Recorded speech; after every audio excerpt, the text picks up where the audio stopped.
Nouakchott, à la fois si près et si loin de son bord de mer, n'échappe pas pour autant aux caractéristiques des villes côtières.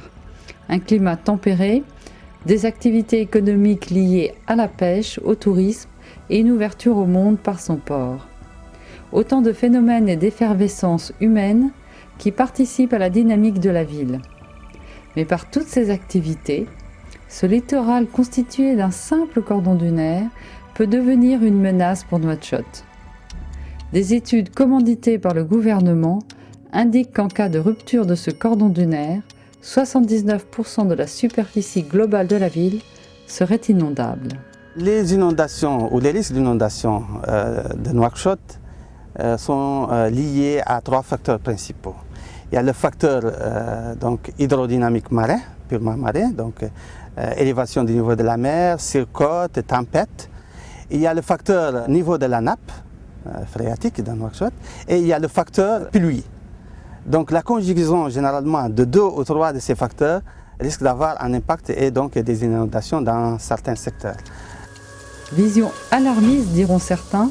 En tout cas, les phénomènes observés montrent la nécessité d'appliquer sans tarder une politique de restauration et de préservation. La caractéristique de ce littoral est d'être un cordon dunaire peu élevé qui protège de la mer une vaste dépression salée sur laquelle est construite une grande partie de la ville de Nouakchott. Ce cordon dunaire est par essence fragile. Explication. C'est une côte qui est sableuse, le sable est fin, donc facilement mobilisable. C'est une côte ventée, donc le vent souffle pratiquement toute l'année. La houle est très forte, ce qui mobilise beaucoup les sédiments. Et surtout, le trait de côte est rectiligne, ce qui est un facteur donc, de transit sédimentaire important. Du coup, au droit de Nouakchott, ce qu'on appelle le transport sédimentaire, la dynamique sédimentaire, est évaluée à 1 million de mètres cubes par an. La ville de Nouakchott est protégée par un cordon littoral relativement étroit et qui n'est pas trop élevé. Il protège une zone en arrière qu'on appelle Aftout Sahli, qui est une dépression dont une grande partie se trouve en dessous du niveau de la mer, donc vulnérable aux inondations marines. En 1986, la construction d'un port en eau profonde est venue bouleverser cet équilibre fragile.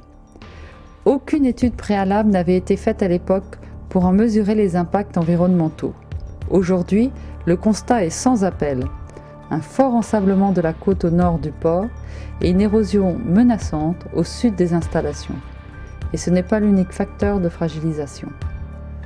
D'autres facteurs aggravent cette situation, notamment la sécheresse, qui s'est manifestée par la disparition du couvert végétal qui fixe les sables et donc qui protège le cordon littoral.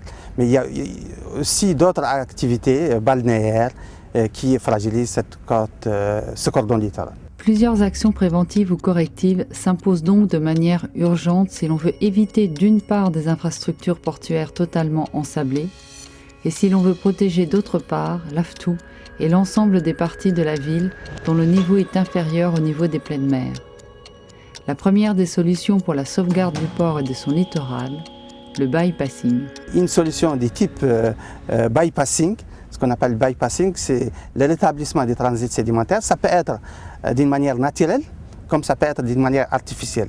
La manière naturelle, c'est ce qu'on appelle faire du recul, c'est détruire le mur de blocage construit en 1986.